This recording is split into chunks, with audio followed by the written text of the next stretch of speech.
Guys, mayroon akong isdang nakakamangha guys. At ngayon ko lang nakita tong klaseng isda na to. Kung makikita nyo guys, ay yung mata niya guys ay magkakatabi. Ayan. Tapos yung bunganga niya guys, nakatayo.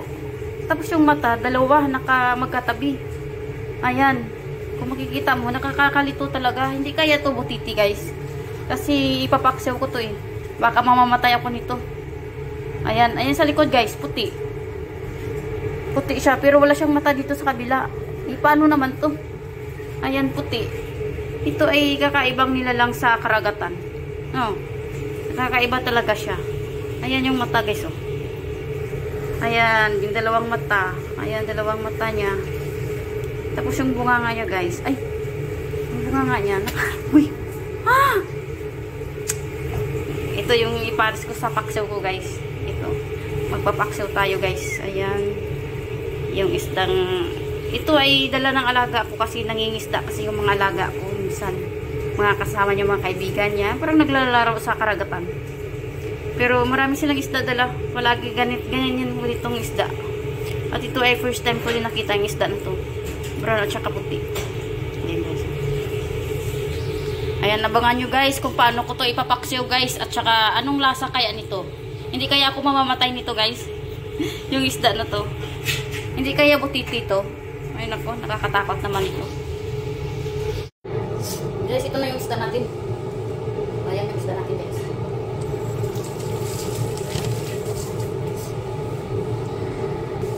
Ito yung isda natin guys. Tingnan nyo guys, oh.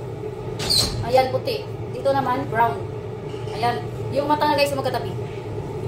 Ayan, pupunan natin siya. Tapos guys, eh.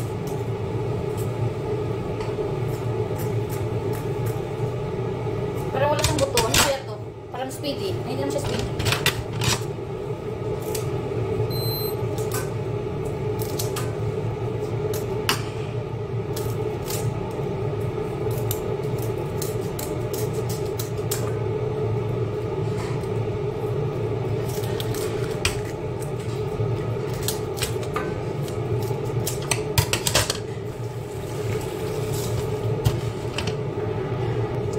Tunan natin na siya ng imbis guys, imbisan natin kasi may ano siya bago natin yung paksiwan. Imbisan muna bago paksiw.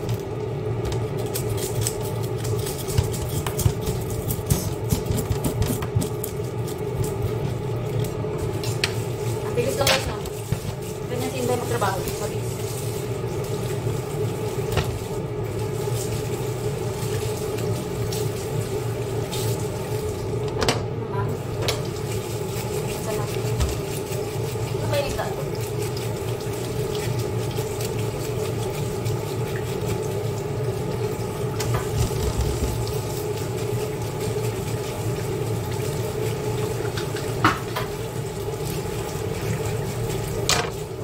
Dito guys. Ayan.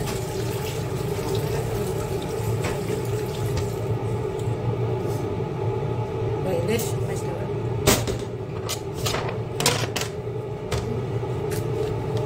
Flying slice na natin.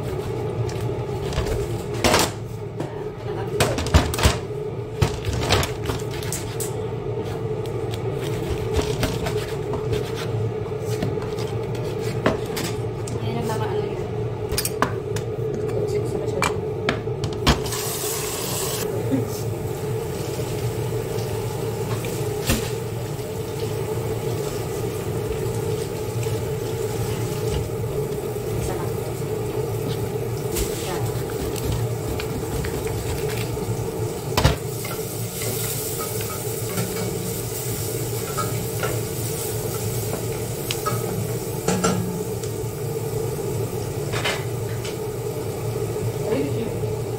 Ayun, kilit. Kukunin nila yung mata dahil sa akin nakasama ko. Kasi kinukuha nila yung mata. Pag magluto sila ng isda, kinukuha nila yung mata. Kaya ako naman, hindi ko naman tinatanggal yung mata ko.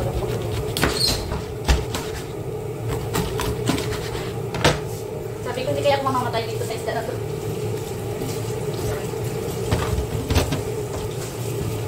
Kasi nakakatakot yung butiti, diba? Para mamatay yun.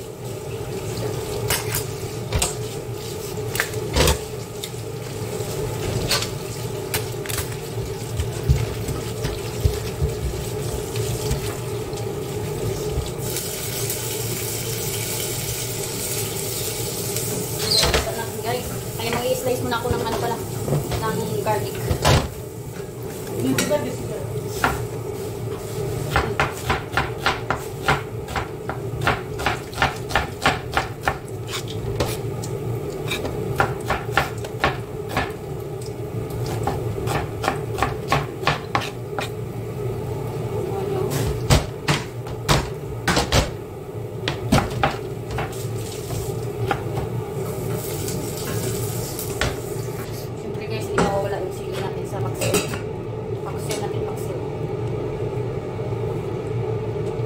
Kailangan may sili at paksiw. Ito naman yung ginger natin. Hindi yata man ito. Gasasin ko yan.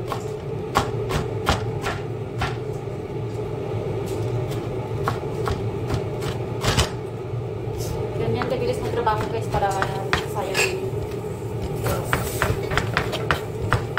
Kaya dito sa ako niluluto pa. Kailangan mabilis pag-igalaw.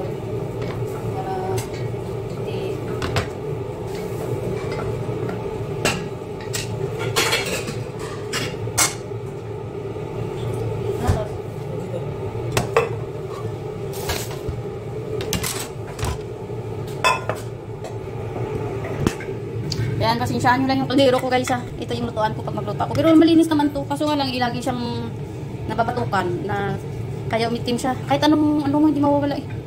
Kaya yun na lang yan. Ganyan na lang yan. Yung sili natin, lagyan natin yung sili. Dagdagan ko pa yung kumpay. Lagay na natin yung isda. Ayan. Pinak. Ganyan lang guys. Marami guys. Napakarami. Ako lang mag-isa kung makakain ito. Dalawang isda nyo na to. Kung mamamatay man ako mamaya sa isda ko na to. Wala tayo magagawa.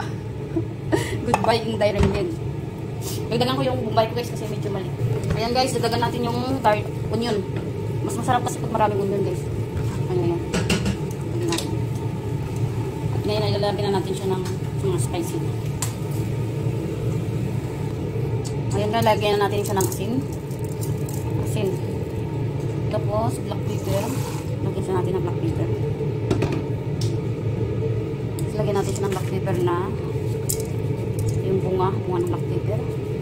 Lagyan natin siya ng vinegar. Vinegar yan guys. Lagyan natin siya ng konting oil para masarap. Mamaya masarap siya. Lagyan ko yung parang ating pula guys. Tapos lagyan natin siya ng konting tubig.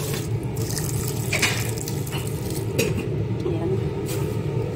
At takpan natin. Pagkatapos ilagay na natin sa lutuan ko na siya. Ayan. Pero pa kunti-kunti na natin tubig. Ayan na guys. Abangan na lang natin mamaya yung pagluluto nyo guys. Ayan na yung luto natin. Paksiw na isda. Guys, tingnan natin yung ginuto nating isda guys. Ayan na guys. Ayan. Ayan. Masarap siya.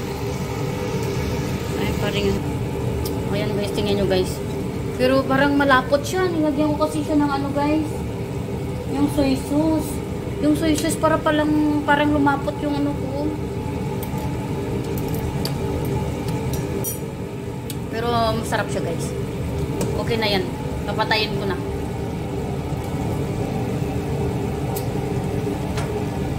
Ayan, nilagay ko siya ng soy sauce. Yung soy sauce parang malapot siya. Lumapot yung sabaw. Ayan yung soy sauce na nilagay ko. Ayan nyo guys, oh. Malapot yung ano niya, oh. May sabaw, ang sabaw niya malapot, oh. Tapos nilagyan ko siya ng soy sauce. Parang tubig naman yung soy sauce. Kunti lang naman nilagay ko. Ba't malapot?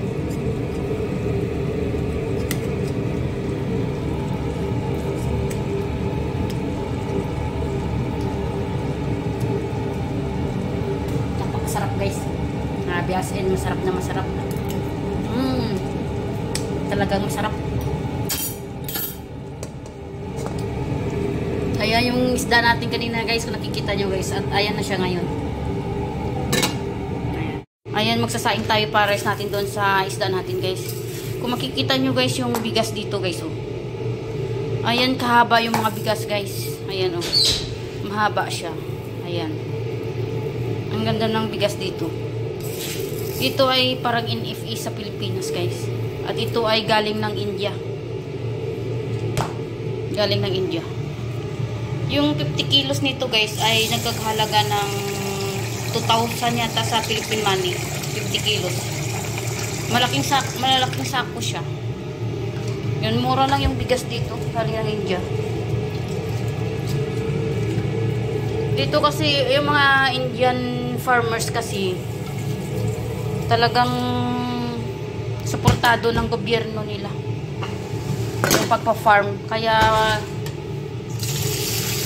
yung India kahit na, pero kunti lang yung mga mahirap. Mahirap din na bansa yung India. Dahil sa overpopulation. Pero yung mga napakakuripot nila guys, yung mga India, napakakuripot. Hindi mo yan makikitang gumagastos. Gagastos lang yan, sigurado na sigurado yung pera nila, hindi makapupunta sa kung ano. Hindi kagaya sa Pilipinas nga, halaw, panay bili ng damit, panay bili ng damit. Patalbuga ng mga damit, ay naku.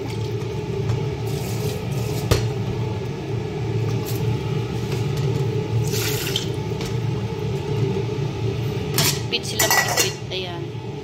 Nalalagay na natin sa lalagyan natin. Lulutuin na natin itong kanin natin.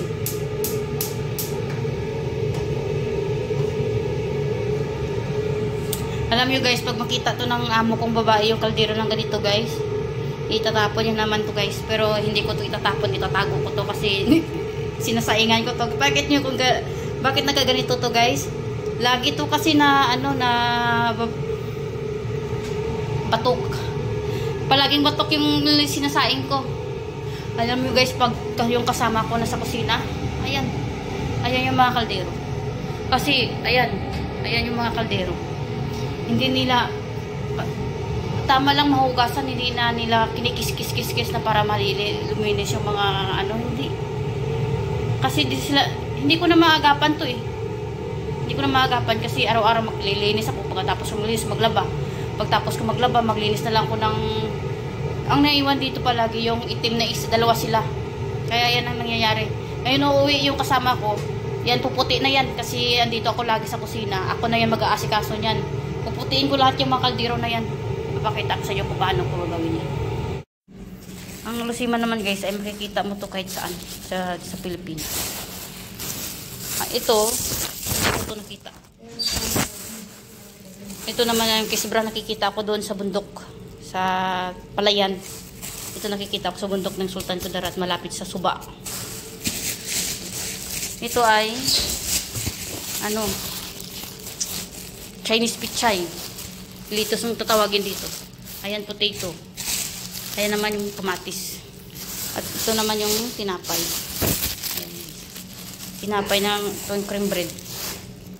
Cream bread ay ito lang, samon. Ito lang kinakain namin pag umaga. Pang breakfast. Ayun yung kasama ko, maglalakad kami bibili sa palengke, maubusan.